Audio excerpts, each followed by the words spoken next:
దేవుని లేఖనంలో నుండి నెహెమ్యా గ్రంథం 1 నుంచి 5 వచనాలు చదువుకుందాం. హగల్యా కుమారుడైన నెహెమ్యా యొక్క చర్యలు.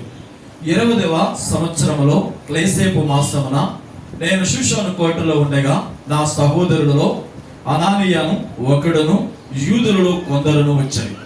చెరపట్టబడిన శేషములో తప్పించుకున్న యూదులను గూర్చియు యెరూషలేమును గూర్చియు నేను వారిని అడగగా, చెదరగొట్టబడిన వారిలో శేషించిన వారు ఆ దేశంలో బహుగా శ్రమను నిందను పొందుచున్నారు, మరియు యెరూషలేము యొక్క ప్రాకారము పడద్రోయబడి ఉన్నది, దాని గుమ్మములు అగ్ని చేత కాల్చబడి ఉన్నవని నాతో చెప్పారు. ఈ మాటలు వినినప్పుడు నేను కూర్చుండి ఏడ్చి కొన్ని దినములు దుఃఖముతో ఉపవాసం ఉండి ఆకాశమందలి దేవుని ఎదుట విజ్ఞాపన చేసి తిని. జన ప్రార్థన. అత్యున్నతమైన సింహాసనముపై ఆసీనుడై ఉన్న మా దేవా, నీ నామమునకు స్తుతి ఘన మహిమలు చెల్లిస్తూ ఉన్నాం. ఇప్పటి వరకు నాయనా నీ ఘనమైన పవిత్రమైన శ్రేష్టమైన నామమును స్తుతించి ఘనపరిచి స్తుతుల సింహాసనము వేయగా ఆసీనుడు అయిన మా దేవా నీకు వందనాలు. నీ మాటలు వినాలని నీ పాద పద్మముల దగ్గర చేరి ఉన్నాం స్వామి. నీ మాటలు బలహీనులని బలపరచగలవు. మీ మాటలు చీకటి జీవితాలను వెలుగుగా మార్చగలవు. మీ మాటలే వ్యాధి కలిగిన వారికి ఆరోగ్యమనివ్వగలవు. మీ మాటలే బలహీనుడైన వారిని బలపరచగలవు. మీ మాటలే మోడివారిన జీవితాలను సిగిరింప చేయగలవు. మీ మాటలే పగిలిన హృదయాలను రసదారులుగా మార్చగలవు. అలాంటి శ్రేష్టమైన మాటల చేత మమ్మల్ని దర్శించి మమ్మల్ని సరిచేయమని యేసుక్రీస్తు వారి యొక్క నామంలో అడిగి వేడుకొనుచున్నాము తండ్రి. ఆమేన్. హల్లెలూయా. నెహెమ్యా గ్రంథంలో 1వ అధ్యాయం దాదాపుగా 18 వచనాలలో ప్రార్థన అంశం కనపడుతుంది. ప్రార్థన. బైబిల్ అంతటిలో కొన్ని పెద్ద అధ్యాయాలు ప్రార్థన గురించే రాయబడ్డాయి. ఈ అధ్యాయంలో నెహెమ్యా యొక్క ప్రార్థన ఇది ఫలభరితమైన ప్రార్థన, శ్రేష్టమైన ప్రార్థన, దేవుడు అంగీకరించినటువంటి ప్రార్థనగా కనబడుతుంటుంది. చాలాసార్లు మనలో కూడా చాలా మంది ప్రార్థించే వాళ్ళుగా ఉంటారు, కానీ వాళ్ళ ప్రార్థన ఎన్ని దినాలు ఎన్ని సంవత్సరాలు చేస్తున్నా ఆ ప్రార్థనకు సమాధానం రాదు. అవునే కదా. ప్రార్థిస్తున్నామండి అని మాట్లాడతాం. అయితే మన ప్రార్థన ప్రభు అంగీకరించి మనకు సమాధానం ఇవ్వాలంటే మనం ఎలా ఉండాలి అనే విషయాన్ని నెహెమ్యా నుంచి నేర్చుకోవచ్చు. ఒక శ్రేష్టమైన ప్రార్థన నియమం, ప్రార్థన విధానం నెహెమ్యా గ్రంథంలో 1వ అధ్యాయంలో కనబడుతూ ఉంటుంది. ఈ చదివిన 5 వచనాలు. నెహెమ్యా పరాయి దేశంలో బానిసగా ఉన్నాడు. అయినా మంచి ఉద్యోగంలో ఉన్నాడు. రాజుకు గిన్నె అందించేటటువంటి ఉద్యోగం, అనగా రాజుగారు భుజించే ఆహారాన్ని సిద్ధపరిచి అందించేటటువంటి వ్యక్తి. ఇప్పుడు రాజుగారు భోజనాన్ని అందించే వ్యక్తి అంటే ఆ కోటలో చాలా నమ్మకమైన వాడే. మిగతా చోట్ల ఎలాంటి వారినైనా పెట్టొచ్చేమో కానీ రాజుకు భోజనం పెట్టే చోట అత్యంత నమ్మకమైన వాడినే పెడతారు. ఎందుకంటే రాజుగారి ప్రాణం వాడి చేతిలోనే ఉంటుంది. అతడు చాలా పరీక్షించబడిన వాడేమో, నమ్మకమైన వాడిగా ఎంచబడిన వాడు కాబట్టే ఉన్నతమైన స్థానంలోనికి వచ్చాడు. తాను ఆ దేశంలోనికి బానిసగా వెళ్ళాడేమో, కానీ ఆ దేశంలో ఉన్నతమైన ఉద్యోగంలో ఉన్నాడు. హల్లెలూయా. అయితే నెహెమ్యా తన జీవితంలో మనం నేర్చుకోవలసిన ఒక మొట్టమొదటి మాట, ఆయన ఏ స్థానంలో ఉన్నా తన స్థానిక దేశాన్ని గురించి బాధ్యత కలిగిన వ్యక్తి. ఎలాంటి వ్యక్తి? బాధ్యత కలిగిన వ్యక్తి. 2వ వచనంలో చూడండి. నా సహోదరులలో హనానియా ఒకడును యూదులలో కొందరును వచ్చారు. చెరపట్టబడిన శేషములో తప్పించుకున్న యూదులను గూర్చియు యెరూషలేమును గూర్చియు నేను వారిని అడుగగా. ఇతను ఒక ఉన్నతమైన స్థాయిలో ఉన్నాడు. శ్రేష్టమైన ఉద్యోగంలో ఉన్నాడు, మంచి గౌరవం కలిగిన స్థానంలో ఉన్నాడు.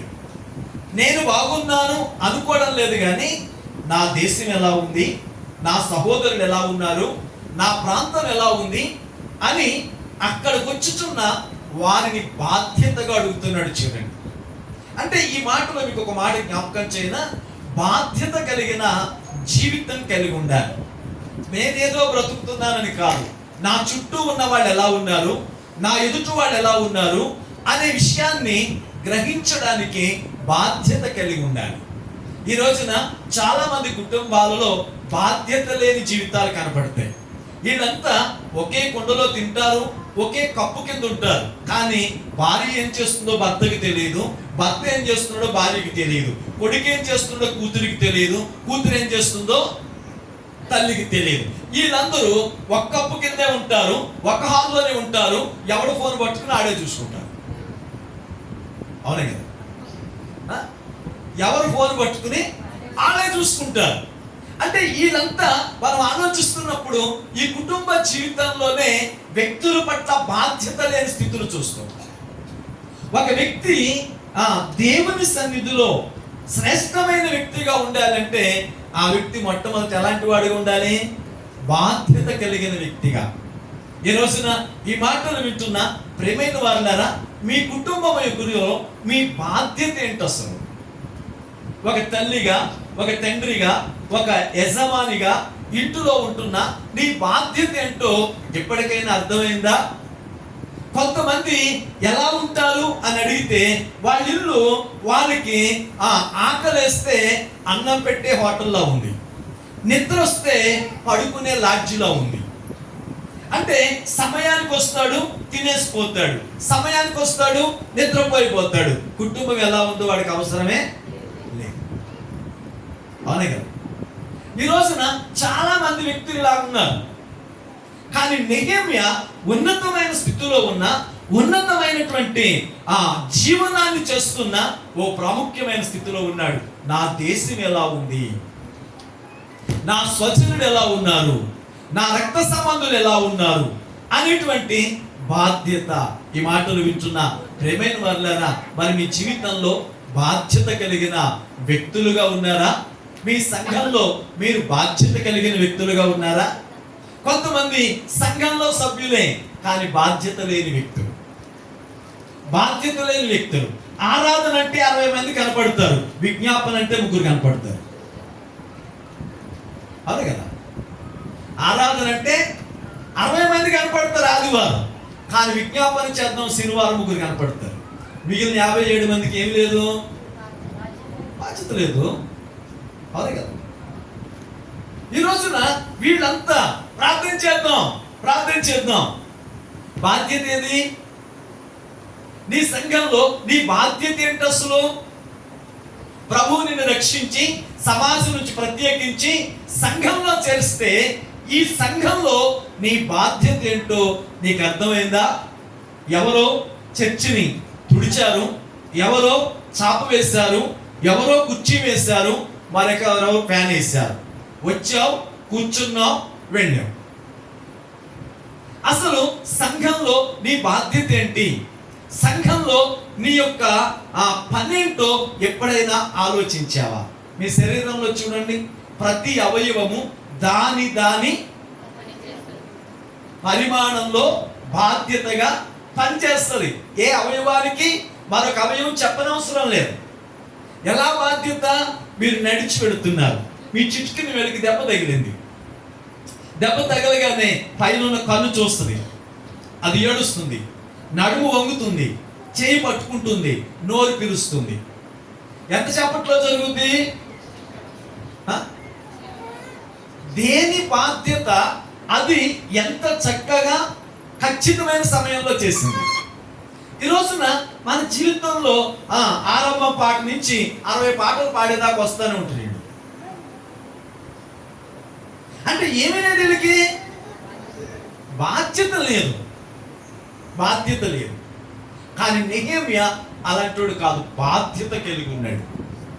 దేవుడు నీ భక్తి జీవితంలో, నీ కుటుంబ జీవితంలో చూస్తున్నది ఏంటంటే బాధ్యతగా ఉన్నావా?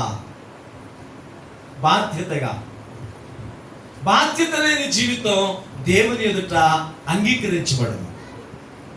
నీ కుటుంబంలో, నీ సంఘంలో నీవు బాధ్యత కలిగిన వ్యక్తిగా.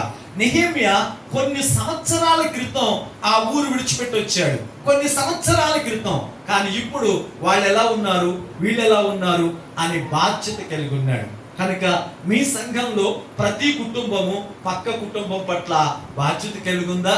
ప్రతి సహోదరుడు పక్క సహోదరుడి పట్ల బాధ్యత కలిగి ఉన్నారా? ఈ రాత్రి ఒకసారి మనల్ని మనమే పరీక్షించుకుందాం.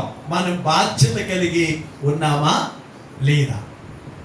బాధ్యత లేకపోతే ఈరోజే ఒక ఆలోచన చేయండి. ఎందుకంటే బాధ్యత లేనప్పుడు మనం ఎవరి కోసం ప్రార్థన చేయలేము. మీ సంఘంలో ఉన్న వాళ్ళు అందరి పేర్లు మీకు తెలుసా? వాళ్ళ ఇంట్లో అవసరాలేంటో తెలుసా? వాళ్ళ సమస్యలు ఏంటో తెలుసా? తెలియదు. కారణం ఏంటి అని అడిగితే మనకంత బాధ్యత లేదు, వాళ్ళ గురించి అవగాహన లేదు. ఆదివారం వచ్చాం, ఒక చెట్టు కింద కూర్చున్నాం, చప్పట్లు కొట్టుకున్నాం, వెళ్ళాం. ఆరాధనకి వెళ్ళామంటే వెళ్ళాం అంతే. కానీ వచ్చిన తర్వాత చీర ఎక్కడ కొన్నాం, అంచు బాగుంది, రంగు బాగుంది, అవును కదా. ఈ సంగతులు తప్ప అమ్మ ఏంటి పోయిన వారం రాలేదేంటి, ఏమైంది, ఈ మధ్యని నీ ముఖం కొంచెం నీరసంగా కనపడుతుంది ఏంటి, ఈ మధ్య నీ పెద్ద అమ్మాయి కనపడడం లేదేంటి, ఈ మధ్యని మీ ఇంటి ఆయన రావడం లేదేంటి, ఏంటి మీ చిన్నపిల్లడు రావడం లేదేంటి అని ఎప్పుడైనా పలకరించి పరామర్శలు ఉన్నాయా? అంటే సంఘంలో ఎవరున్నారు, ఎవరు వస్తున్నారు, ఎవరు వెళుతున్నారు అనే అవగాహన మిగిలిన వాడికి ఇది మా పని ఏంటండి, పాస్టర్ గారి పని. ఎవరి పని? పాస్టర్ గారి పని, అవును కదా. కానీ ఇది మాస్టర్ గారి పని కాదు, ఇది మీ పని. సంఘంలో ప్రతి వ్యక్తి ఏం కలిగి ఉండాలి? బాధ్యత. రెండో విషయం, నెహెమ్యా తర్వాత బాధ్యత కలిగిన వ్యక్తిగా వాళ్ళని అడిగాడట. అడగని వాళ్ళు అన్నారు, వాళ్ళు బహుశ్రమలోను వేదనలోను ఉన్నారు. యెరూషలేము గోడలు పడగొట్టబడ్డాయి, గుమ్మాలు కాల్చబడ్డాయి అని చెప్పగానే కృంగిన వాడై కూలబడిపోయాడు అనుకోండి. ఎంత ప్రేమిస్తున్నాడు వాడు. ఆ మాటలు వినగానే ఒక్క నిమిషం కూలబడ్డాడు అనమాట. చూడండి ఆ మాటలు మనం చదివితే,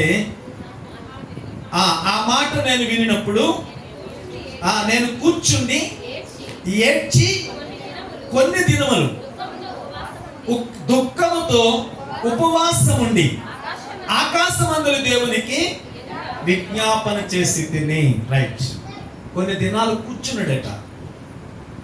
మాట విన్నప్పుడు గుండె పగిలిపోయింది. ఆ మాట విన్నప్పుడు గుండె పగిలిపోయింది. ఏం విన్నాడు? అక్కడ మిగిలిన ఆ కొంచెం మందికి తినడానికి ఆహారం తగినంత లేదు. అక్కడున్న ఆ కొంచెం మందికి శరమధ్య ఉన్నారు. అక్కడ భద్రత లేదు, ప్రాకారంలో పడగొట్టబడ్డాయి. అక్కడ భద్రత లేదు, గుమ్మాలు కాల్చబడ్డాయి అని హనానియా అనేవాడు చెప్పగానే నెహెమ్యా కూలబడ్డాడు. ఇప్పుడు కొన్ని దినాలు ఉపవాసం ఉన్నాడట. అంటే ప్రభువుతో మాట్లాడడానికి. ఇక్కడ ఒక మాట చెప్పాలనుకుంటున్నాను మీకు. అతడు ప్రార్థించడానికి సిద్ధపడుతున్నాడు. ఏం చేస్తున్నాడు? ప్రార్థించడానికి సిద్ధపడుతున్నాడు. ఈరోజు ప్రార్థించాలి అంటే ఏం కావాలి? ఇక్కడ మీరు ఇంతమంది ఉన్నారు కదా, ఈ రాత్రి దేవుణ్ణి ఏం అడుగుదామని వచ్చారు మీరు? ఇక్కడికి వచ్చిన తర్వాత ప్రార్థన చేయమన్నారు కాబట్టి ఏదో చేయడం కాదు. ఇంటికాడ బయలుదేరేటప్పుడు ఈరోజు నేను దేవుణ్ణి ఇది అడుగుదాం అనుకుని సిద్ధపడి వచ్చాను అనేవాడు అక్కడుంటే చెప్పండి. ఇక్కడికి వచ్చిన తర్వాత మీ అమ్మాయి కోసం, మీ ఆయన కోసం, మీ అబ్బాయి కోసం, మీ కోడల కోసం పైడి చెంగి తడిచేలాగా ఏడవటం వేరే విషయం. అది మ్యాటరే కాదు. అసలు మ్యాటర్ ఏంటంటే ఇంటికాడి బయలుదేరక ముందు ఈరోజు ఏమైనా దేవుని దగ్గర ఇది అడగాలి అని అనుకుని ఎంతమంది వచ్చి ఉంటారు? నాకు తెలిసి ఎవరు లేరు. అవునే కదా? ఇప్పుడు దేవుడు సడన్ గా ప్రత్యక్షమై ఏం కావాలని అడిగితే ఏం చెప్తావు? నువ్వు ఏం అనుకోలేదు కదా. ఒకసారి చూడండి, అప్పుడప్పుడు రచ్చబండ జన్మభూమి కార్యక్రమాలు పెడతారుగా. ఒక అణుకులు ఆడుతూ ముసలమ్మ బయలుదేరింది. ఆ ముసలమ్మని ఎక్కడికి వెళ్తున్నావు అని అడిగితే ఏం చెప్తుంది? రచ్చబండకి వెళ్తున్నాను.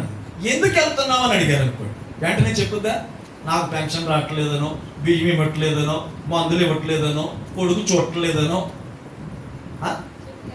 అది అడగడానికి వెళ్తున్నానని చెప్తుందా లేదా?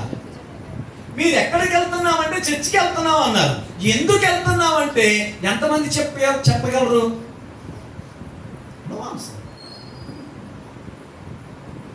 అంటే ప్రార్థించడానికి వచ్చిన మన దగ్గర ఏమి లేదు, సమాచారం లేదు.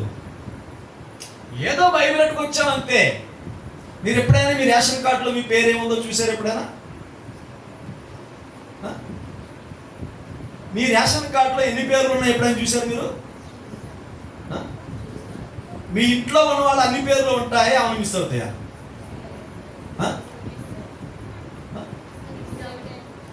నేను ఇంటికి వెళ్ళక చూసుకోండి, ఇంటి యజమాని పేరు ఉండదు అక్కడ. కానీ ప్రతి నెల రేషన్ కార్డు పట్టుకెళ్తాం, మనకేం సంబంధం లేదు. నెంబర్ ఆడు చూసుకుంటాడు, 7 ముద్ర మనం వేస్తాం. అలాగే బైబిల్ వస్తా తెస్తాం, వెళ్తే పట్టుకెళ్తాం. బైబిల్లో ఏముందో మనకు అవసరం లేదు.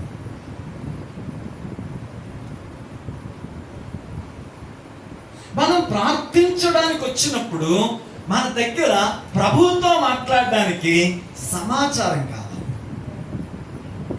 మన దగ్గర సమాచారం ఎంతుంటే ప్రభువుతో అంత ఎక్కువసేపు మాట్లాడచ్చు. మన దగ్గర ఎంత సమాచారం ఉంటే ప్రభువుతో అంత ఎక్కువసేపు మాట్లాడచ్చు. ఉపవాస ప్రార్థన కూడికలు అని చెప్పుకున్నప్పుడే ప్రభువుతో మాట్లాడడానికి సిద్ధపడాలి. సిద్ధపడ్డం అంటే తలంటుకున్నాను, తెల్లబట్టలు ఇచ్చుకున్నాను కాదు. ప్రభువుతో మాట్లాడడానికి ఏ విషయం మాట్లాడాలి? ఒక సర్పంచ్తో మాట్లాడడానికి ఎలా ఆలోచిస్తున్నాడు? కొన్ని రోజుల ముందే ఆలోచిస్తాడు. ఒక ఎంఆర్ఓతో మాట్లాడడానికి ఎలా ఆలోచిస్తున్నాడు? కొన్ని రోజుల ముందే ఆలోచిస్తాడు.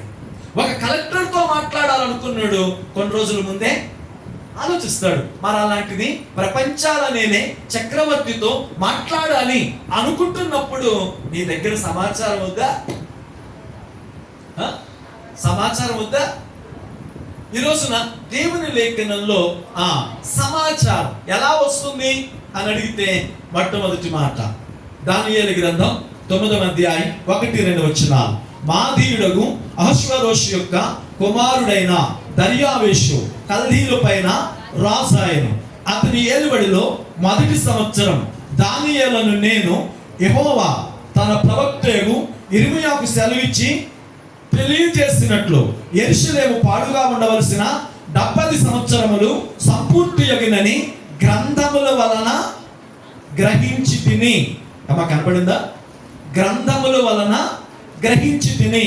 అంతటా నేను గోని పట్ట కట్టుకుని ధూళి తలపైన వేసుకుని ఉపవాసం ఉండి ప్రార్థన విజ్ఞాపనలు చేయుటకై ప్రభువు దేవుని ఎదుట నా మనస్సును నిబ్బరం చేసుకున్నాను.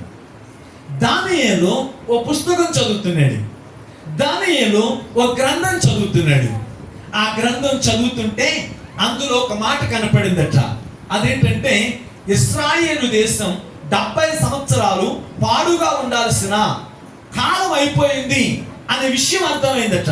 ఇప్పుడు దేవుని దగ్గర విడుదల కొరకై అక్కడ జరగాల్సిన కార్యం కొరకు చేతులెత్తి ప్రార్థన చేస్తున్నాడు. సమాచారం అంటే మొదటి సమాచారం ఎలా వస్తుంది అని అడిగితే చదవటం ద్వారా.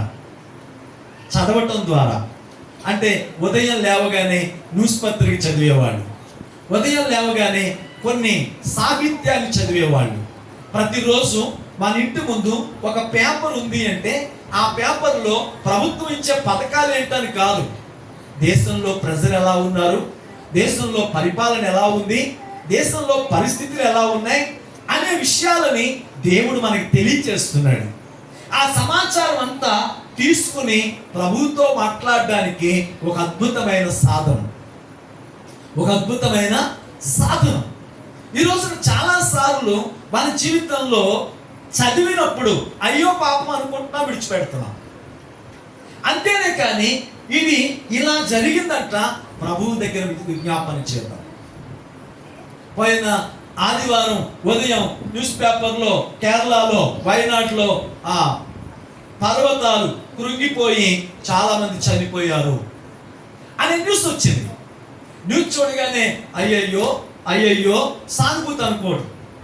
దాని విషయమై ప్రభు సన్నిధిలో విజ్ఞాపన చేయడానికి 400 కుటుంబాలు, 2 గ్రామాలు, కొన్ని వందల మంది చనిపోయారు, నిరాశ్రయులయ్యారు.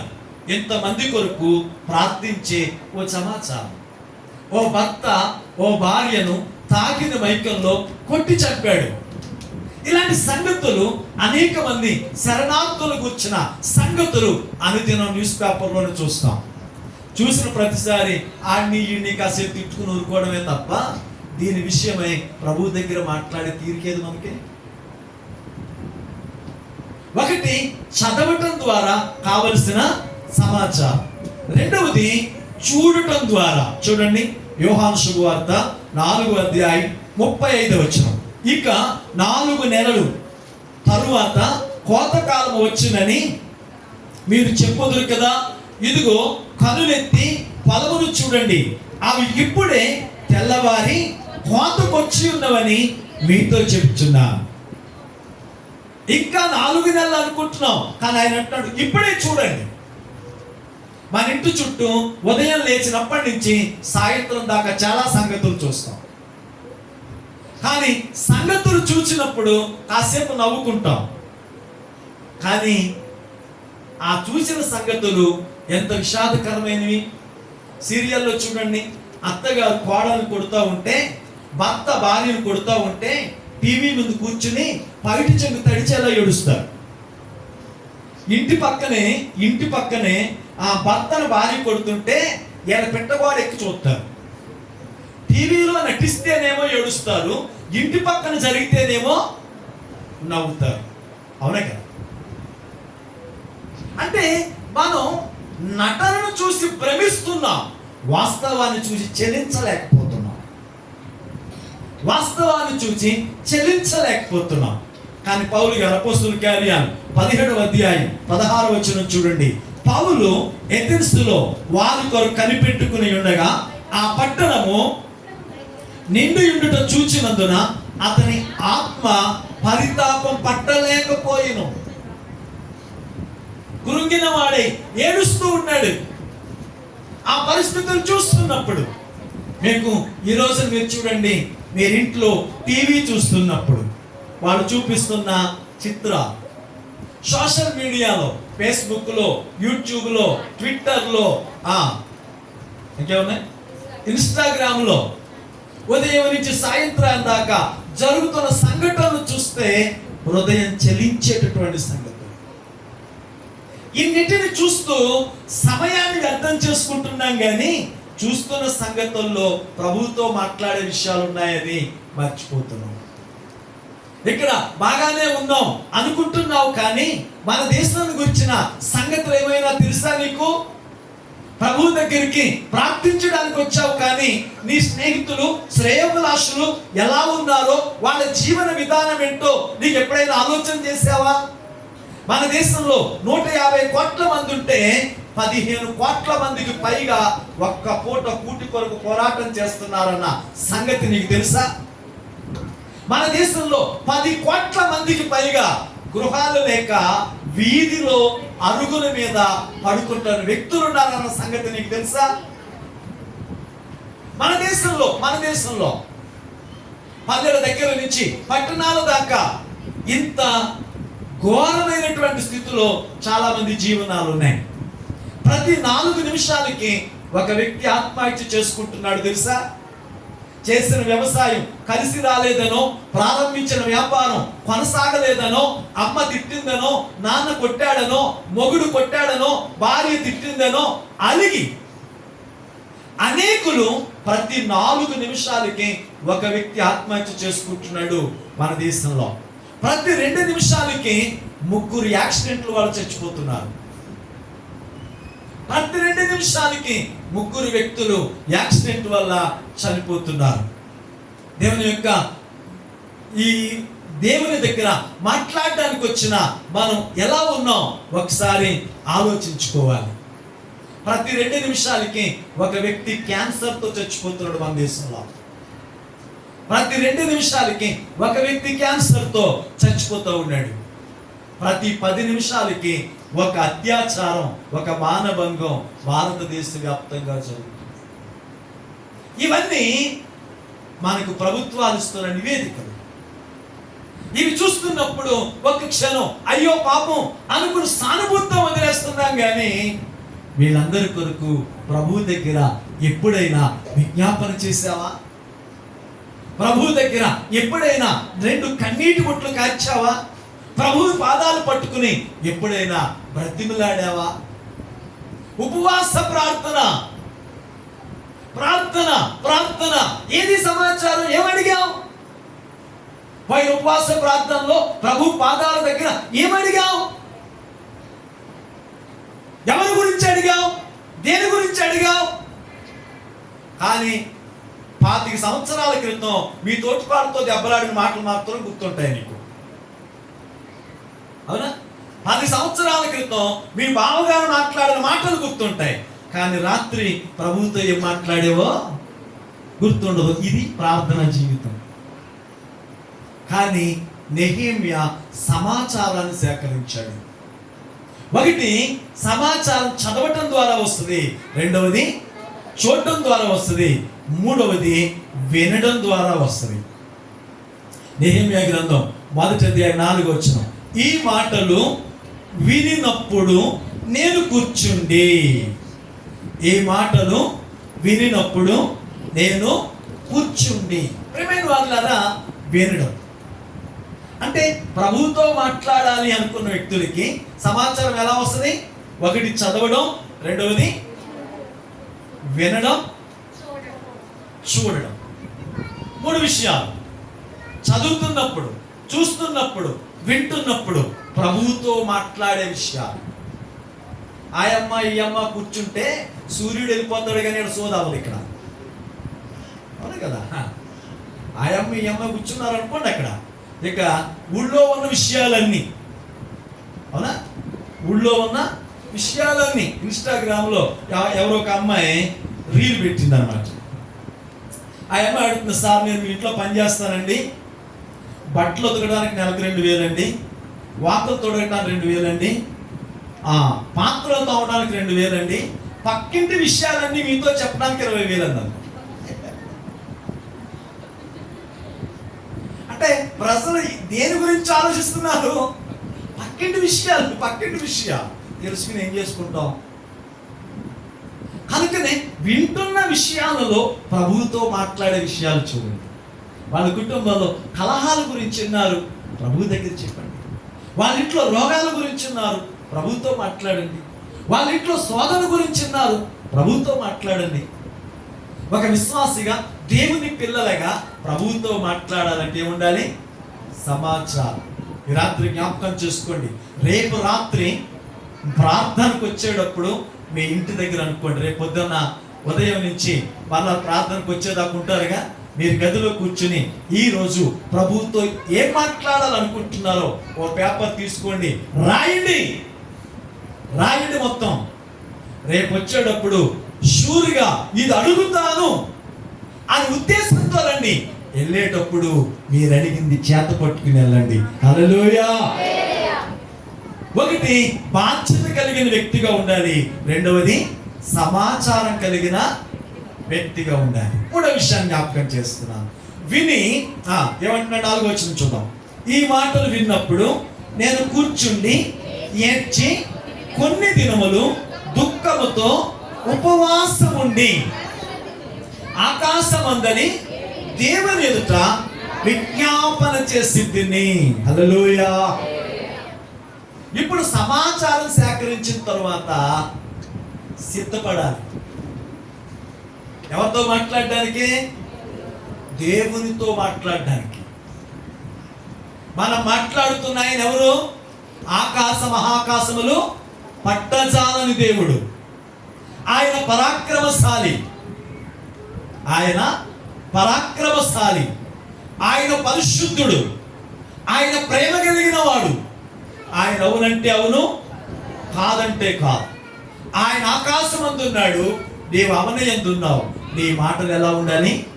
కొద్దిగా ఉండాలి. ఇప్పుడు ప్రభువుతో మాట్లాడడానికి సిద్ధపడడం. కొన్ని దినాలు ఆయన కూర్చున్నాడట. కూర్చుని ప్రభువుతో మాట్లాడడానికి తనను తాను సిద్ధం చేసుకున్నాడు. ఏం చేసుకున్నాడు అని అడిగితే కీర్తన గ్రంథం 17వ కీర్తన 3వ చరణం. రాత్రి వేళ నీవు నన్ను దర్శించి నా హృదయమును పరిశోధించితివి. నన్ను పరిశోధించితివి. నీకు ఏ దురాలోచనయు కానరాలేదు. నోటి మాట చేత నేను అతిక్రమింపను. అంటే దేవునిని దర్శించేవాడు, దేవునితో మాట్లాడేవాడు ఏం శుద్ధి చేసుకోవాలి?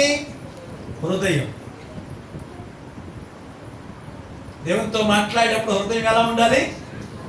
పవిత్రంగా ఉండాలి. మన మందిరానికి వచ్చేటప్పుడు తల కడుక్కుంటాం, మందిరానికి వచ్చేటప్పుడు తెల్లబట్టలు వేసుకుంటాం. తల కంటిన మురికో బట్ట కంటిన మలినమో దేవుడి కట్టు కాదు, మనసు కంటిన మలినం. మనం ఏం కడుగుతున్నాం? తల కంటిన మురికి. రూపాయి శాంపూ పడితే పుట్టిన నాటి నుంచి మురికి కూడా పోతుంది కదా. దేవుడు తల కంటిన మలిన మురికిని చూసి అసహ్యపడటం లేదు. దేవుడు బట్ట కంటిన మలినాన్ని చూసి అసహ్యపడటం లేదు. దేవుడు మనసు కంటిన మలినం,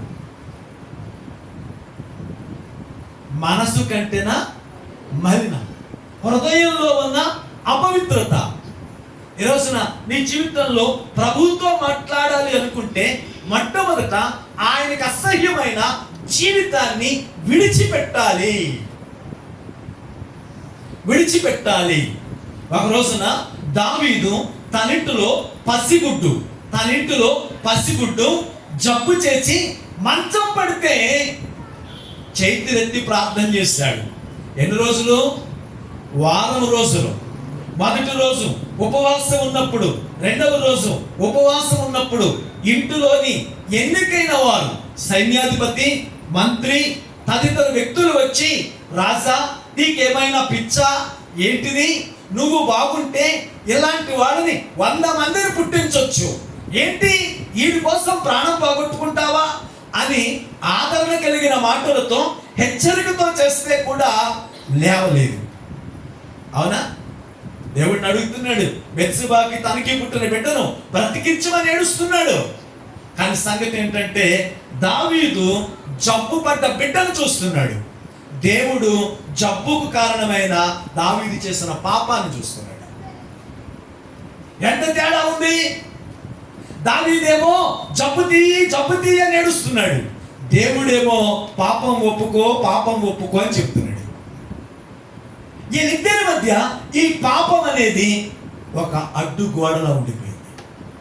ఈరోజు నీ జీవితంలో కూడా జ్ఞాపకం చేసుకో. ప్రభువుతో మాట్లాడాలి అనుకుంటే, ప్రభువుతో సందర్శించాలి అనుకుంటే, ప్రభువు దగ్గర నీ స్థితిని అప్పగించుకోవాలి అనుకుంటే నీ హృదయంలో చెడు అన్నది ఉండకూడదు. ఏమండకూడదు? ఈరోజు జ్ఞాపకం చేసుకుందాం. మన హృదయం దేవుడు పరిశీలిస్తే ఎలా కనపడుతుంది? మన అంతరంగం యథార్థమైనదిగా, పవిత్రమైనదిగా ఉందా? ఒకసారి ఆలోచన చేయాలి. దేవుని ఎదుటి కూర్చున్నాం. ఒక అబ్బాయి కూర్చుని ఏడుస్తున్నాడట, కృప చాలు నాయనా అని ఏడుస్తున్నాడట. పాస్టర్ గారు అనుకుంటున్నారు, వీడికి ఎంత మారు మనసు వచ్చింది. ఒక రోజున యూత్ మీటింగ్ లో చెప్తున్నాడంట, ఇదిగో అబ్బాయి, మన చర్చిలో ఎవరైనా యవనస్తులు ఇలా ఉండాలి అని అబ్బాయిని చూసి చెప్తున్నారట. మీటింగ్ అయిపోయిన తర్వాత సంఘ పెద్ద గారు పాస్టర్ గారు పక్కకి గాకేసి, పాస్టర్ గారు ఏంటి గురించి తెగ చెప్తున్నారు మీరు, అసలు సంగతి ఏంటో మీకు తెలుసా అన్నట్ట. ఏంటంటే ఇదిగో మన సంఘ పెద్ద గారు అమ్మాయి పేరు కృప, ఆ కృప చాలని ఎడుతున్నాడు అన్నట్టు. ఇప్పుడు చర్చిలో ఏమని ప్రార్థన చేస్తున్నాడు? ఇప్పుడు ప్రజలందరికీనేమో ఒకలా ఉంది, వాడు అంతరంగమేమో. ఇప్పుడు వాడు ఎలాంటి దుష్టమైన స్థితిలో ఉన్నాడు? ఈ రోజున మన జీవితాల్లో కూడా ఎలా ఉన్నాము చూ. కొన్ని దినాలు కూర్చుండి సిద్ధపడి, అంటే తనను తాను సిద్ధపరచుకున్నాడు. రెండవది హోషేయ గ్రంథం 14వ అధ్యాయం 2వ వచనం, మాటలు సిద్ధపరచుకుని యెహోవా యొద్దకు తిరగండి, మీరు ఆయనతో చెప్పవలసినదేమనగా మా పాపములన్నిటినీ పరిహరింపుము, ఎట్లకు బదులుగా నీకు మా పెదవులు నర్పించుచున్నాము, నీవు అంగీకరించినవి ఇవే మాకున్నవి. ఇక్కడ రెండవది ఏం సిద్ధపరచాలి అంటే మాటలు. ఒకటి హృదయాన్ని సిద్ధపరచాలి, రెండవది మాటలు. ప్రభుతో మాట్లాడేటప్పుడు ఎలా పడితే అలా మాట్లాడకూడదు. నీ మాటలు. ప్రసంగి గ్రంథం 5వ అధ్యాయం 2వ వచనం తీయండి. ప్రసంగి గ్రంథం 5వ అధ్యాయం 2వ వచనం త్వరగా. నీవు దేవుని సన్నిధిని అనాలోచనగా పలుకుటకు నీ హృదయమును త్వరపడనీయకు, నీ నోటిని కాచుకో. దేవుడు ఆకాశమందున్నాడు, నీవు భూమి మీద ఉన్నావు, కావున నీ మాటలు కొద్దిగా ఉండవలను. మాటల విషయంలో మాటలు కోటలు దాటేస్తుంటాయి. కానీ నెహెమ్యా తనను తాను సిద్ధపరచుకుంటున్నాడట. మరి రోజున మన జీవితంలో అలాంటి సిద్ధపాటు కలిగిన వ్యక్తులుగా ఉంటున్నావా? నెహెమ్యా బాధ్యత కలిగిన వ్యక్తి, నెహెమ్యా సమాచారం కలిగిన వ్యక్తి, నెహెమ్యా సిద్ధపడిన వ్యక్తి. హల్లెలూయా. ఇప్పుడు 4వ విషయాన్ని చూస్తే నెహెమ్యా సర్వాధికారి అయిన దేవుణ్ణి గుర్తిస్తున్నాడు. చూడండి, 1వ అధ్యాయం 5వ వచనం, ఎట్లనగా ఆకాశమందున్న దేవా యెహోవా, భయంకరమైన గొప్ప దేవా, నిన్ను ప్రేమించి నీ ఆజ్ఞలు అనుసరించి నడుచు వారిని కటాక్షించి వారితో నిబంధన స్థిరపరుచువాడా. దేవుని గురించి మాట్లాడుతున్నాడు. ఇప్పుడు దేవుడు ఎలాంటి వాడో ఆలోచిస్తున్నాడు, దేవుడు ఏం చేయగలడో ఆలోచిస్తున్నాడు. అంటే దేవుని యొక్క సార్వభౌమత్వాన్ని అంగీకరించడం. చాలా మందికి దేవుడు అంటాం కానీ ఆయన ఎలాంటి వాడో అర్థం కాలేదు, ఆయన ఏం చేస్తాడో అర్థం కాలేదు. దేవుడు అంతే, దేవుడు. కానీ ఈయన మాట్లాడుతున్న మాటలు ఆకాశమందున్న దేవా, భయంకరుడు అయిన గొప్ప దేవా. ఆయన భయంకరుడు అంటే ఆయన భూమిని ఈ చివరి నుంచి ఆ చివరి దాకా పరాక్రమ కార్యాలు చేయగలిగిన వాడు. ఆయన మాట చేత సముద్రమును ఇంకింప చేయగలిగిన వాడు. ఆయన మాట చేత భూమిని పగలగొట్టగలిగిన వాడు. ఆయన మాట చేత అవని అంత అనేక కార్యాలు చేయగలిగిన వాడు. కాబట్టి ఆయన అబ్రహాముతో అంటాడు, యెహోవానైన నాకు అసాధ్యమైనది ఏదైనా కలదా? నేను చేయలేనిది ఏదైనా ఉందా? నేను ఇవ్వలేనిది ఏదైనా ఉందా? నా దగ్గర దొరకనిది ఏదైనా ఉందా? నువ్వు ఎప్పుడైనా అనుకున్నావా నీ దేవుడు సర్వమును చేయగలిగిన సార్వభౌముడు? నీ దేవుడు సర్వము చేయగలిగిన సార్వభౌముడు. ఈరోజు చెప్పండి, మన సమస్యల కొరకు నాయకుల దగ్గర నిలబడతామా, దేవుడి దగ్గర నిలబడతామా? రోగం వచ్చినప్పుడు దేవుని దగ్గర నిలబడతామా, మాత్రల దగ్గర నిలబడతామా? మనం ఎందుకు చెప్పుకొని ఇలా ఉంటుంది. మనం ఎంతసేపు అందం అంటే బట్టల్లో చూస్తాం, బలం అంటే ఆహారంలో చూస్తాం, ఆరోగ్యం అంటే ట్యాబ్లెట్లలో చూస్తాం, సుఖం అంటే సౌకర్యాల్లో చూస్తాం. అర్థమైందా? అందం అంటే బట్టలు గుర్తుకొస్తాయి, బలం అంటే ఆహారం గుర్తుకొస్తుంది, ఆరోగ్యం అంటే టాబ్లెట్లు గుర్తుకొస్తాయి, సుఖం అంటే సౌకర్యాలు గుర్తొస్తాయి. వాస్తవానికి ఇవేమీ కాదు. అందం అంటే బట్టలు కాదు, బలం అంటే ఆహారం కాదు, ఆరోగ్యం అంటే టాబ్లెట్లు కాదు, సుఖం అంటే సౌకర్యం కాదు. అందం అంటే దేవుడిచ్చే దేహం, బలం అంటే దేవుడు, ఆరోగ్యం అంటే దేవుడు, సుఖం అంటే దేవుడు. ఇవన్నీ దేవుడిచ్చేవి, మనం కొనుక్కునేవి కావు. కానీ మనం వీటి విషయంలో దేవుని వైపు చూడాలి. కాబట్టి నెహెమ్యా దేవుడు ఎలాంటి వాడో చూస్తున్నాడు. మన దేవుడు, మనం వెంబడిస్తున్నవాడు, మనం ఆరాధిస్తున్నవాడు ఎలాంటి దేవుడు చూడండి. ద్వితీయోపదేశకాండం 7వ అధ్యాయం 9వ వచనం. కాబట్టి నీ దేవుడైన యెహోవా తానే దేవుడనియు తన్ను ప్రేమించి తన ఆజ్ఞలు అనుసరించి నడుచుకున్న వారికి తన నిబంధనను స్థిరపరచువాడును, ఏ తరముల వరకు కృప చూపువాడును, నమ్మదగిన దేవుడు. ఎలాంటి వాడంట? నమ్మదగిన దేవుడు. ఎలాంటి సమయంలో నమ్ముకోవచ్చు? కీర్తన గ్రంథం 46వ కీర్తన 1వ చరణం.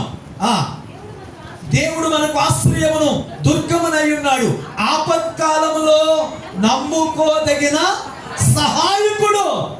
హల్లెలూయా. మన దేవుడు ఎలాంటి వాడు?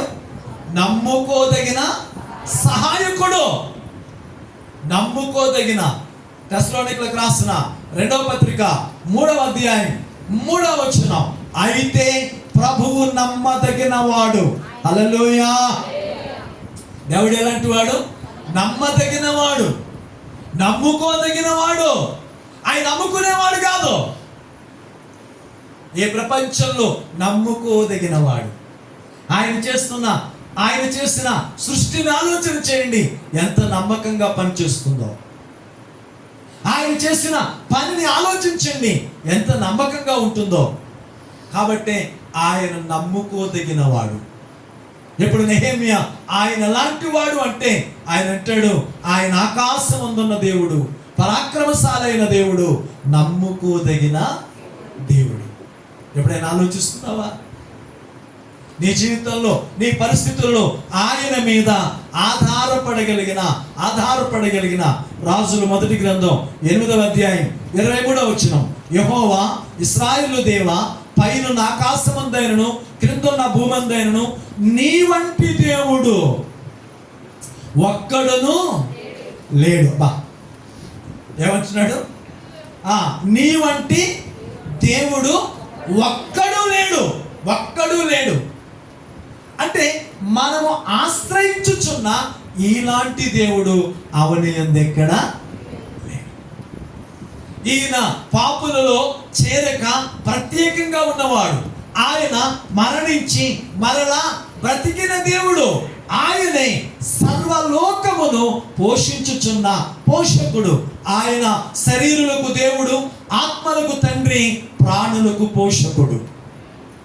కాబట్టి ఆయన అంటాడు, ఆకాశమందు ఆ భూమి యందు నీలాంటి దేవుడు ఒక్కడైనను లేడు.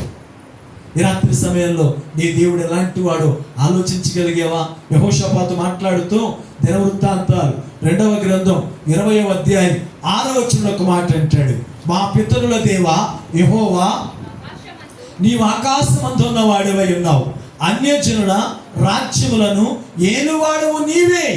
నీవు బాహుబలము గలవాడవు, పరాక్రమము గలవాడవు. నిన్నెదిరించుటకు ఎవరికి శక్తి బలము చాలదు.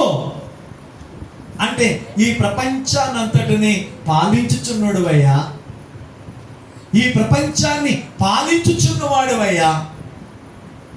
ఎప్పుడైనా అర్థమయ్యాడు దేవుడు అలాగా? సమస్యలలో, కష్టాలలో అర్థమయ్యాడా మనకి? నెహెమ్యా ఆయన సార్వభౌమత్వాన్ని అంగీకరిస్తున్నాడు, ఆయన సార్వభౌమత్వాన్ని. కాబట్టి అంటాడు, నీవే ఏదైనా చెయ్యాలి, అదే అధ్యాయం 12వ వచనంలో చూడండి. మా దేవా, నీవు వారికి తీర్పు తీర్చవా?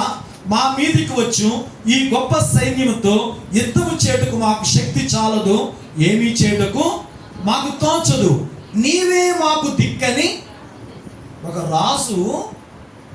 రాజు శత్రు సైన్యము సరిహద్దులో సమరానికి సై అంటే చేతులు జోడించి దేవుని దగ్గర మాట్లాడుతున్నాడు.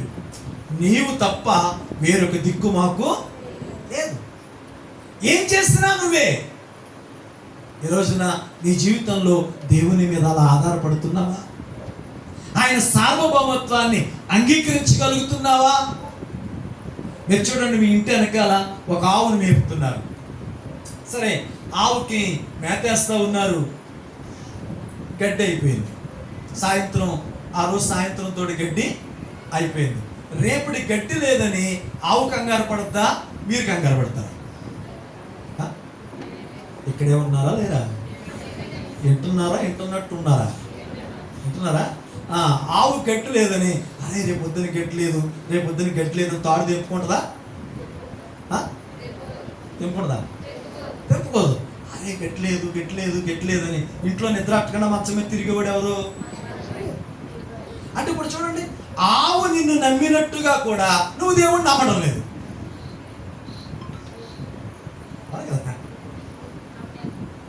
నువ్వు ఆవుని బయట కట్టి రాజులు వెళ్ళారు. సరే, అక్కడెక్కడ కూర్చున్నారు. ఈ లోపల మేఘం పట్టేసింది. చినుకులు వచ్చేస్తానికి రెడీగా వచ్చేస్తున్నాయి. ఇప్పుడు వర్షం వస్తుందని అక్కడ మీరు కంగారు పడతారు, ఇక్కడ ఆవు కంగారు పడతారు. అవునా కదా? అంటే చెడ్డవారయ్యుండి, మనం మంచుడిగినండి, చెడ్డవాళ్ళమయ్యుండి ఒక ఆవు కోసం ఇంత కంగారు పడుతున్నామే, మన కోసం ఆయన కంగారు పడ్డా? అంటే తేడా ఏంటంటే, ఆవు మన మీద ఆధారపడింది, ఆవు మనం నమ్మింది. మనం ఆయన మీద ఆధారపడడం లేదు, నమ్మడం లేదు. కాబట్టి బీపీ వచ్చినా షుగర్ వచ్చినా మనకే వస్తుంది, ఆవుకు రావు. ఆవు కళ్ళజోడించుకుంటే మనమే పెట్టుకుంటాం. బీపీ టాబ్లెట్ వేసుకున్నా మనమే వేసుకుంటాం. షుగర్ టాబ్లెట్ వేసుకున్నా మనమే వేసుకుంటాం. మీరు చూడండి, చాలాసార్లు డాక్టర్ చెప్పాడని షుగర్ తినటం మానేసి ఉంటారు. డాక్టర్ చెప్పాడని నూనె తినటం మానేసి ఉంటారు. డాక్టర్ చెప్పాడని నెయ్యి తినటం మానేసి ఉంటారు. డాక్టర్ చెప్పాడని పచ్చడి తినటం మానేసి ఉంటారు. డాక్టర్ చెప్పాడని పొద్దున్నే లేచి నడవటం మొదలెట్టుంటారు. అవునా? షుగర్ వచ్చినోడికి ఎవరికైనా తగ్గిందా? బీపీ వచ్చినోడికి ఎవరికైనా తగ్గిందా? డాక్టర్ గారిని అడగండి. ఒక్కసారి వచ్చిన తర్వాత తగ్గడం అనేది ఉందా? ఈసారి డాక్టర్ గారి దగ్గరికి వెళ్ళినప్పుడు అడగండి, డాక్టర్ గారు ఇంతకీ షుగరు బీపీ అనేది నాకు జబ్బా లోపమా అని అడగండి. జబ్బు అనుకుంటే మందు వేసుకుంటే తగ్గాలి, లోపం అనుకుంటే తింటే తగ్గాలి. ఇప్పుడు కొంతమందికి రక్తం లేకుండా అవుతుంటుంది, వాళ్ళకి ఏదో బీట్రూటో లేకపోతే క్యారెట్టో 4 ట్యాబ్లెట్లు అయితే ఏమవుద్ది, రక్తం పెరుగుద్ది. అదే కదా. కొంతమందికి ఏదో మోకాలు నొప్పులు వస్తాయి, ఏదో ట్యాబ్లెట్ అయితే తగ్గుద్ది. మనకు కూడా కరోనా వచ్చింది, ఏదో ఇంజక్షన్ అయితే తగ్గింది అన్నారులేండి. కానీ మరి బీపీ షుగర్ ఏంటో నాకు తెలియదు, కానీ మందులు వేసుకున్నా తగ్గదు, తిండి మానేసినా తగ్గదు. ఇది ఇంతకీ ఏంటంటారు? లోపమా రోగమా?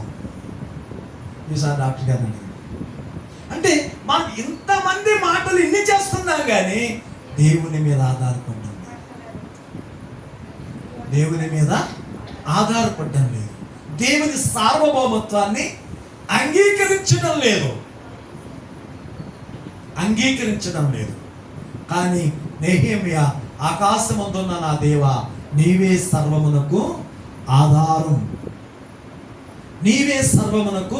ఆధారం, భయంకరుడు అయిన దేవా, నీవెంత జాలి కలిగిన వాడివి అని దేవుని సార్వభౌమత్వాన్ని అంగీకరిస్తున్నాడు.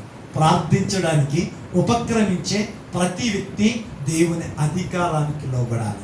హల్లెలూయా. దేవుని సార్వభౌమత్వాన్ని అంగీకరించాలి.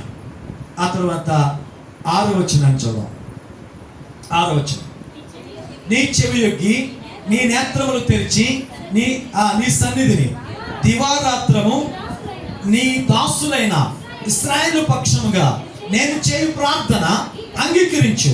నీకు విరోధముగా పాపము చేసిన ఇశ్రాయేలు కుమారుల దోషమును నేను ఒప్పుకొనుచున్నాను. నేనును నా తండ్రి ఇంటి వారును పాపం చేశాం, నీ ఎదుట బహు అసహ్యముగా ప్రవర్తించాం. నీ సేవకుడినే మోషే చేత నీవు నిర్ణయించిన ఆజ్ఞలను కట్టడలైనను విధులనైనను మేము. దేవుడు సార్వభౌమత్వాన్ని అంగీకరించినోడు ఏం చేస్తున్నాడు? ఇప్పుడు తన పాపానికై పశ్చాత్తాపడి ఏడుస్తున్నాడు. తన బ్రతుకులో దేవునికి విరోధంగా జీవించిన జీవితాన్ని బట్టి ఏడుస్తున్నాడు. చాలాసార్లు మనం రోగాల గురించి ఏడుస్తాం, అప్పుల గురించి ఏడుస్తాం, జబ్బుల గురించి ఏడుస్తాం, తిప్పల గురించి ఏడుస్తున్నాం. కానీ ప్రభువు దగ్గర చేసిన పాపం గురించి ఎప్పుడైనా పశ్చాత్తాపడ్డామా? తలపోటు వచ్చిందని ఏడ్చావు, కాలు నొప్పి వచ్చిందని ఏడ్చావు, కడుపు నొప్పి వచ్చిందని ఏడ్చావు, పంట పోయిందని ఏడ్చావు, నష్టం వచ్చిందని ఏడ్చావు. కానీ ప్రభువా నీ మనస్సును గాయపరిచాను, నన్ను క్షమించు అని ఎప్పుడైనా ఏడ్చిన అనుభవం ఉందా? కానీ నెహెమ్యా ఏమంటున్నాడు? నేను నీ ఎదుట బహు అసహ్యముగా ప్రవర్తించి తిని. దేవుడు ఏం చెప్పాడు? దినవృత్తాంతాల 2వ గ్రంథం 7వ అధ్యాయం 14వ వచనం. నా పేరు పెట్టబడిన నా జనులు తమను తాము తగ్గించుకుని నా ప్రార్థన చేసి నన్ను వెతికిన ఎడల, చెడు మార్గములను విడిచిన ఎడల ఆకాశము నుండి నేను వారి ప్రార్థన విని వారి పాపములను క్షమించి వారి దేశమును. ఇప్పుడు ఆయన అంగీకరించిన ప్రతి వ్యక్తి చేయాల్సిన విషయం ఏంటంటే మన బ్రతుకును చూసుకుని ప్రభు దగ్గర పశ్చాత్తాపడాలి. యేసు ప్రభుని సిలువ వేసి తీసుకువెడుతున్నప్పుడు స్త్రీలంతా రొమ్ము కొట్టుకుని ఏడుస్తున్నప్పుడు ఆయన ఏమన్నాడు తెలుసా? మీకోసం మీ పిల్లల కోసం ఏడవండి, మీకోసం మీ పిల్లల కోసం ఏడవండి. అంటే దీని అర్థం ఏంటి? దీని అర్థం ఏంటి? మన జీవితంలో దేవునికి వ్యతిరేకంగా, దేవునికి అసహ్యంగా ప్రవర్తించిన బ్రతుకును బట్టి ప్రభు దగ్గర ఏడవండి అని చెప్తున్నాడు. నా గురించి ఏడవకండి, నా గురించి ఏడవకండి. ఇదిగో నన్ను నేను అప్పగించుకున్నాను, నేను ఈరోజు నా దేహమును విడిచిపెట్టి నేను 3వ రోజున తిరిగి లేస్తాను. నా గురించి మీరు ఏడవద్దు. కానీ నేనున్న స్థలంలోనికి రాలేకుండా పాపము చేత పట్టబడి పాపంలో బ్రతుకుతున్న మీకోసం ఏడవండి. పాపము చేత పట్టబడిన మీ పిల్లల కోసం ఏడవండి. ఇప్పుడు నెహెమ్యా కూడా చేస్తున్న పని అదే. ప్రభువు దగ్గర మోకరించి అంటున్నాడు, నేను నీ ఎదుట బహు అసహ్యముగా ప్రవర్తించాను. ఈ రోజున మీ జీవితంలో ఆలోచన చేయండి. బాప్తిసం తీసుకుని ఎంతకాలం అయింది అని అడిగితే 1, 2, 10, 25, 30 అని చెప్తారు. కానీ అబద్ధం మానేసి ఎన్ని రోజులు అయిందంటే? అబద్ధం మానేసి ఎన్ని రోజులు అయిందంటే? ఇప్పుడు మీరు బాప్తిసం తీసుకున్నారు కాబట్టి పరలోకం వెళ్తారా? అబద్ధం మానలేదు కాబట్టి నరకానికి వెళ్తారా? మీరే రాసుకోండి. నమ్మి బాప్తిసం పొందినవాడు రక్షింపబడును, అబద్ధికులందరూ ఆరని అగ్నిగుండములో పారవేయబడుదురు. ఇది 2వ మరణం. మరి ఏది డిసైడ్ చేస్తారో చూద్దాం. ఎప్పుడైనా నీ జీవితంలో ప్రభువు దగ్గర నడిచొచ్చిన జీవితం కొరకు ఏడ్చావా? పాపాత్మురాలు ఒక స్త్రీ యేసు ప్రభు సీమోని ఇంటి దగ్గర కూర్చుండి ఉన్నప్పుడు ఆయన పాదముల మీద పడి ఏడుస్తుంది. ఎందుకు ఏడ్చింది? తాను బ్రతుకును చూసుకుంది. ప్రభువును చూడగానే పరిశుద్ధుడైన పరమాత్ముడైన ఆయన చూడగానే ఆమె బ్రతుకు జ్ఞాపకం వచ్చింది. గుండె పగిలిపోయింది.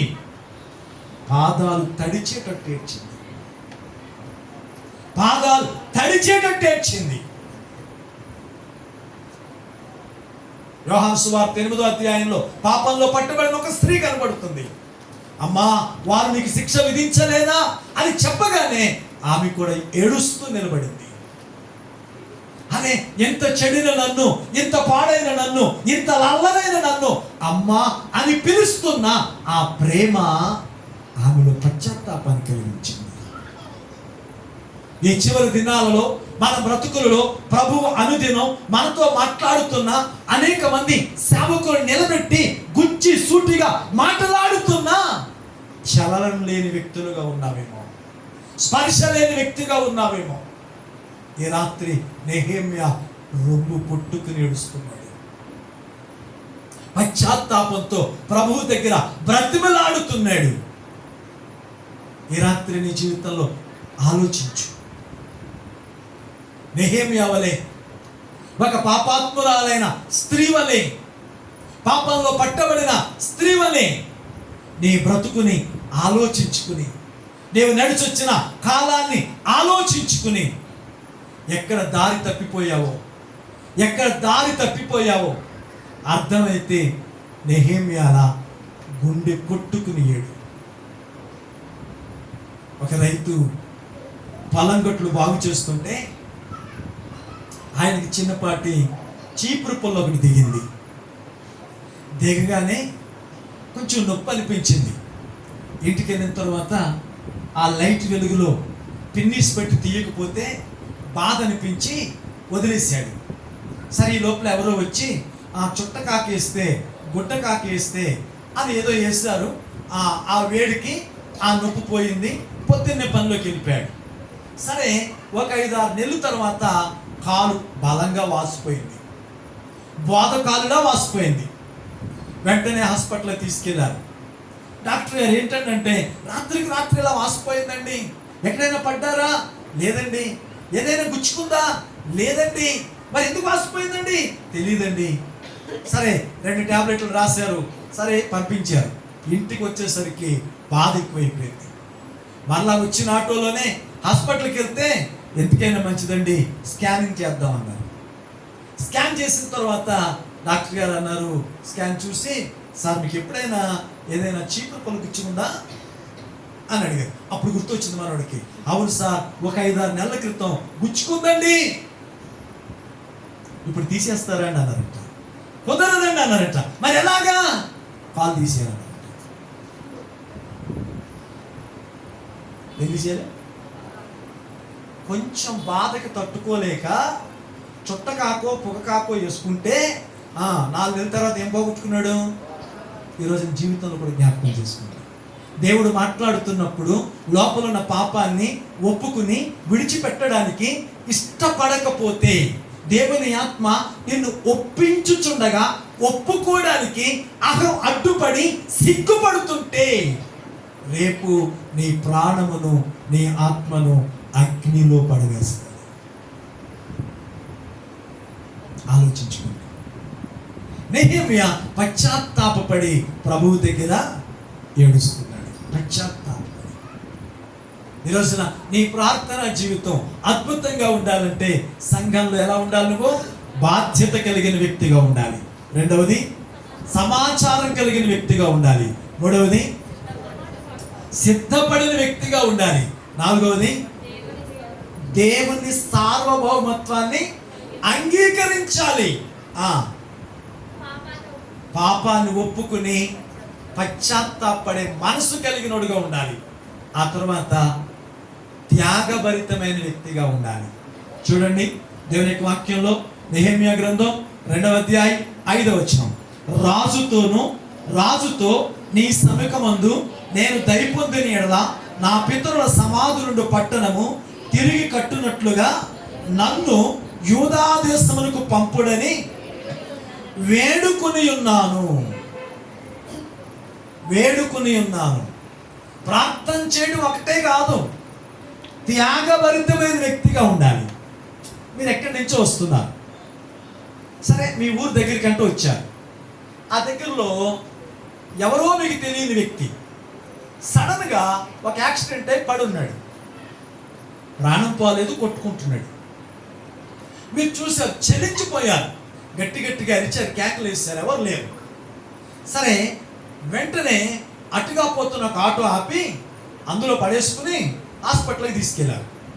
తీసుకెళ్ళిన తర్వాత ఆ డాక్టర్ గారు స్ట్రక్చర్ మీద పడుకోబెట్టి లోపలికి తీసుకెళ్ళి, చాలా థ్యాంక్స్ సార్ అని మీరు చెబుదాం అనుకునే లోపల డాక్టర్ గారు బయటకు వచ్చి, మంచి సమయానికి తెచ్చారండి, మీరు కొంచెం ఆలస్యం అయితే ఈ వ్యక్తి చచ్చిపోయేవాడు అన్నారు. అంటే వెంటనే మీకు భలే ఆనందం వేసింది. ఇప్పుడు డాక్టర్ గారు అన్నాడు, వెంటనే ఒక సీట్ రాసి ఈ కొంచెం ట్యాబ్లెట్లు పెట్టాడు. కొట్టు దగ్గరికి వెళ్తే ఆడన్నాడు 8 ఏళ్ళు అవుతాడు. ఇంతకీ వీడెవడో తెలుసా మీకు? ఇప్పుడు 8,000 పట్టుకొస్తే వాడు వైద్యం బతుకుతాడు. ఇప్పుడు వీడెవడో మీకు తెలియదు. ఇప్పుడు డాక్టర్ గారి దగ్గరికి వచ్చి, సార్ ఆయన ఎవరో నాకు తెలియదండి అన్నాడు. ఈయన అన్నాడు, మరి ఎందుకు తీసుకొచ్చావని? మానవత్వం సార్ అన్నాడు. ఇప్పుడు ఆయన నా మానవత్వంతో మందులు ఈ బయటకు వచ్చి డాక్టర్ గారితో చెప్పి అటు ఇంటికి వచ్చేసాడు. కాసేపు డాక్టర్ గారు అటు ఇటు చూశాడు, ఎవరు రాలేదు, తెల్లారి చచ్చిపోయాడు. ఇప్పుడు నేను చంపేసింది ఎవరు? డాక్టరా మీరా? వీడిని చంపేసింది ఎవరు? మీరా డాక్టర్? మీరు ఎవరు తీసుకెళ్ళాడు? ఆడే అక్కడే ఉంటే ఎవడో తీసుకెళ్తురేమో. కానీ నీలో త్యాగశీలత లేక ఒక ప్రాణిని ఏం చేసావు? చాలాసార్లు ప్రార్థన చేస్తున్నాం అనుకుంటున్నాం, కానీ ప్రార్థన చేసిన తర్వాత సహకరించడం మర్చిపోతాం. ప్రార్థన చేసిన వ్యక్తికి ఇప్పుడు నెహెమ్యాతో దేవుడు అన్నాడు, నెహెమ్యా ఎంతగా ప్రార్థన చేసావుగా, ఆ గోడలు కట్టడానికి నేను అనుమతిస్తున్నాను, ఆ ప్రాకారాలు కట్టడానికి, ఆ గుమ్మాలు పెట్టడానికి నేను అనుమతిస్తున్నాను, మరి నువ్వేం చేస్తావు అని అడిగాడు. ఇప్పుడు నెహెమ్యా అంటాడు, నాయన నువ్వు అనుమతిస్తే ఆ పని చేయడానికి నేనే వెళ్తా. హల్లెలూయా.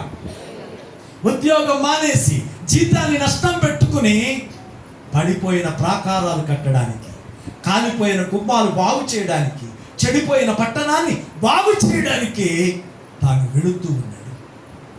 త్యాగశీలత.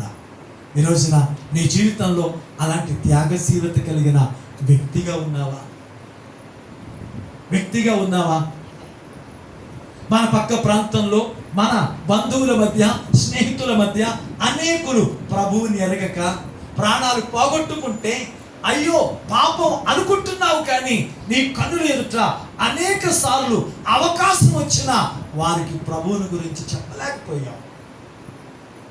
సంవత్సరానికి ఒకసారి నీ కుటుంబంలో ఒక స్తుతి కూడిక పెట్టి నీ బంధువులను పిలిపించి సువార్తను వినిపించలేకపోయావు. నీ వీధిలో ఒక సువార్త కూడిక పెట్టి 10 మందికి ప్రభువుని ప్రకటించలేకపోయావు. కానీ నువ్వు ఇక్కడ ప్రార్థన చేసి ఏ ప్రయోజనం? ఆయన అంటున్నాడు, నేను ఒప్పింప చేస్తా, కానీ ప్రకటించేవాడేడి? నేను కార్యం చేస్తా, నిలబడగలిగినోడేడి? కానీ నెహెమ్యా అంటున్నాడు, నేను వెళతా. ఈ రాత్రి దేవుడు నీ పక్షంగా కార్యం చేయాలంటే నేనే ఉండాలి? త్యాగం. రాజులంతా మారిపోవాలి అని ప్రార్థన చేస్తున్నా మంచిదే, మరి రాజులంతా సువార్త ఎవరు బయటిస్తాడు? సువార్త ఎవరు బయటిస్తాడు? మన జీవితంలో త్యాగం కలిగిన వ్యక్తిగా, దేవుని కొరకు నిలబడే వ్యక్తిగా, దేవుని కొరకు పనిచేసే వ్యక్తిగా, ఎదుగో నెహెమ్యా త్యాగం కలిగిన వ్యక్తిగా ఉద్యోగాన్ని విడిచిపెట్టి అడుగులేసుకున్నాడు. జీతం లేకుండా ఉన్నతమైన స్థాయిలో విలాసవంతమైన జీవితం, సౌకర్యవంతమైన బ్రతుకును విడిచిపెట్టి ఒక పాడైన పట్టణాన్ని వెతుక్కుంటూ బయలుదేరాడు. ఎంత త్యాగం! ఈ రాత్రి సమయంలో ఆలోచించు. మన చుట్టుపక్కల మన బంధువులు, మన స్నేహితులు అనేకులు ప్రభువుని ఎరగక ఈ లోకాన్ని విడిచిపెట్టబోతున్నారు. వ్యసనాలతో బ్రతుకులను నాశనం చేసుకొని, ఆశలతో భవిష్యత్తును నాశనం చేసుకుని, చావు బ్రతుకుల మధ్య, జీవన్ మరణాల మధ్య పోరాటం చేస్తున్న ఆ వ్యక్తులకు సువార్తను ప్రకటించడానికి నువ్వు వెళ్ళగలవా? మోడివారిన ఆ జీవితాలను సిగిరింప చేయగలిగిన సువార్తను చెప్పడానికి నువ్వు వెళ్ళగలవా? ఆ పగిలిన బ్రతుకులను కట్టడానికి నువ్వు వెళ్ళగలవా? ఈ రాత్రి ఆలోచించు. నెహెమ్యా త్యాగభరితమైన వ్యక్తి కాబట్టి దేవుడు అక్కడ ఒక అద్భుతం చేశాడు. చూడండి 7వది. ఇప్పుడు దేవుని అద్భుతమైన కార్యం. నెహెమ్యా గ్రంథం 6వ అధ్యాయం 15వ వచనం. ఈ ప్రకారముగా ఏలూలు మాసం 25వ దినమందు అనగా 52 దినాలకు ప్రాకారమును కట్టుట సమాప్తమాయెను. అయితే మా శత్రువులు ఈ సంగతి వినినప్పుడు మా చుట్టూ నుండి అన్యజనులందరూ జరిగిన పని చూచినప్పుడు వారు బహుగా అధైర్యపడిరి. ఏలయనగా ఈ పని మా దేవుని వలన జరిగినదని. హల్లెలూయా.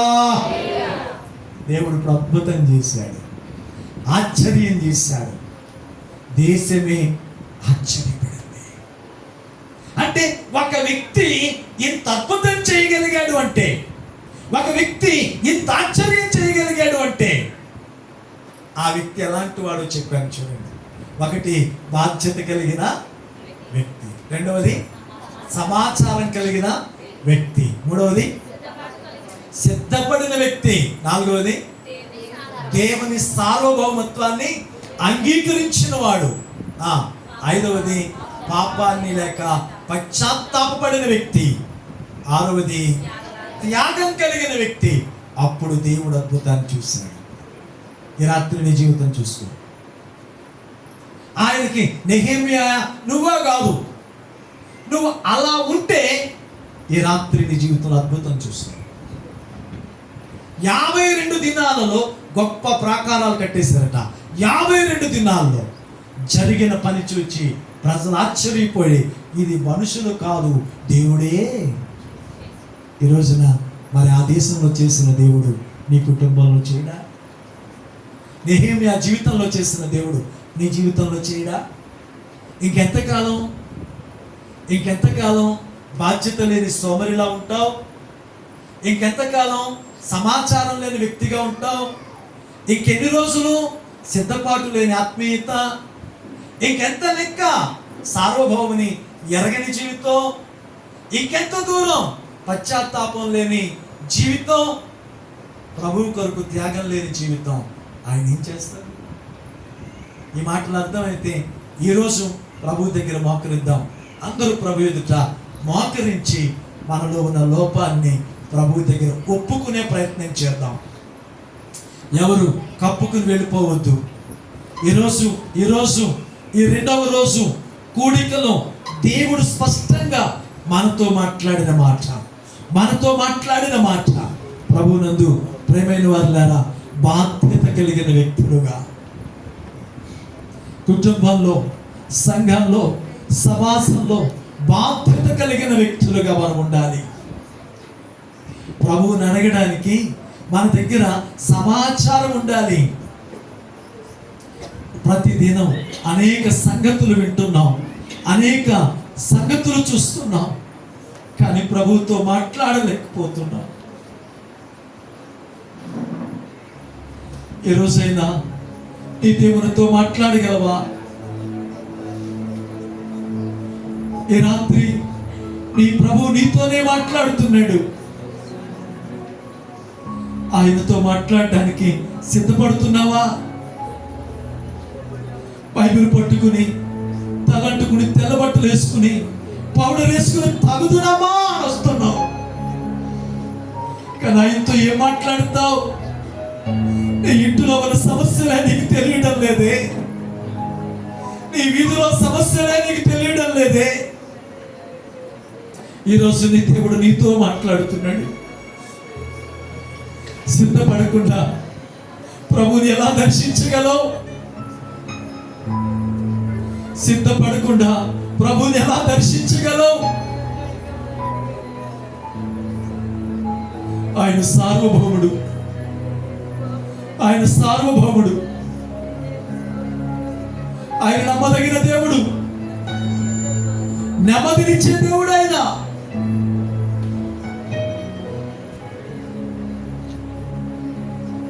నీ బ్రతుకుని ఆలోచించుకున్నావా?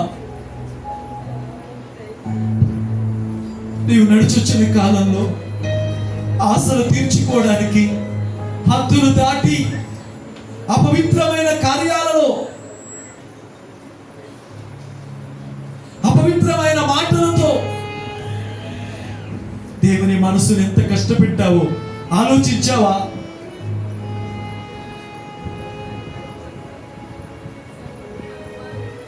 ప్రభు కోసం త్యాగం లేని జీవితం,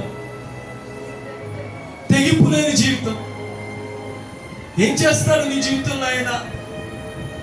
కానీ నెహెమ్యా ఒక బాధ్యత కలిగిన వ్యక్తిగా ఉన్నాడు, సమాచారం కలిగిన వ్యక్తిగా ఉన్నాడు, ఆయనే సిద్ధపడిన వ్యక్తిగా ఉన్నాడు, దేవుని నమ్మకమైన వాడుగా, పరాక్రమవంతుడు ఎరిగిన వాడుగా ఉన్నాడు, పశ్చాత్తాపడ్డాడు, త్యాగానికి సిద్ధపడ్డాడు. అతని మాట విని దేవుడు అద్భుతం చేశాడు. ప్రియతముడు, ప్రియచెల్లి, ఈ రాత్రి నీ మాటని దేవుడు వినబోతున్నాడు. ఈ రాత్రి నీ మాట నీ దేవుడు వినబోతున్నాడు. ఈ రాత్రి ఆయనతో మాట్లాడు. మౌనంగా ఉండొద్దు, మౌనంగా ఉండొద్దు. నోరు తెరు. అనేక దినాలుగా నిద్ర లేని రాత్రులు గడుపుతున్న ఏ సమస్యకైనా ఈ రాత్రి ముగింపు. నీ హృదయ ఆందోళనకు కారణమైన ఏ శత్రువుకైనా ఈ రాత్రి ముగింపు. అది బలహీనత అయినా, అది ఎలాంటి సమస్య అయినా నీ దేవుడు ఈ రాత్రి తీసివేయబోతున్నాడు. ఈ రాత్రి తీసివేయునుగాక. అడుగుదాం. ఎవరు మౌనంగా ఉండొద్దు. నీ సమస్య ఏంటో, నీ స్థితి ఏంటో ఈ రాత్రి ప్రభుతో మాట్లాడు. ధైర్యంగా మాట్లాడు. నెహెమ్యా మాట విన్న దేవుడు నీ మాట వినబోతున్నాడు. నీ మాట వినబోతున్నాడు. నీ పిల్లల గురించి ఆందోళన చెందుతున్నావా? అప్పుల గురించి ఆందోళన చెందుతున్నావా? ఇదిగో నీ పిల్లల యొక్క భవిష్యత్తు కొరకు ఆందోళన చెందుతున్నావా? ప్రభుత్వం మాట్లాడు. అయ్యా, నా పిల్లలను రక్షించయ్యా, మా ఇంటిని రక్షించయ్యా. ప్రభుత్వం మాట్లాడు. అయ్యా, నా జీవితం నీకు ఇష్టమైనదిగా ఉండడానికి ప్రతి ఒక్కరు ఒక నిమిషం ప్రభు దగ్గర పశ్చాత్తాపడి ప్రభుత్వం మాట్లాడదాం.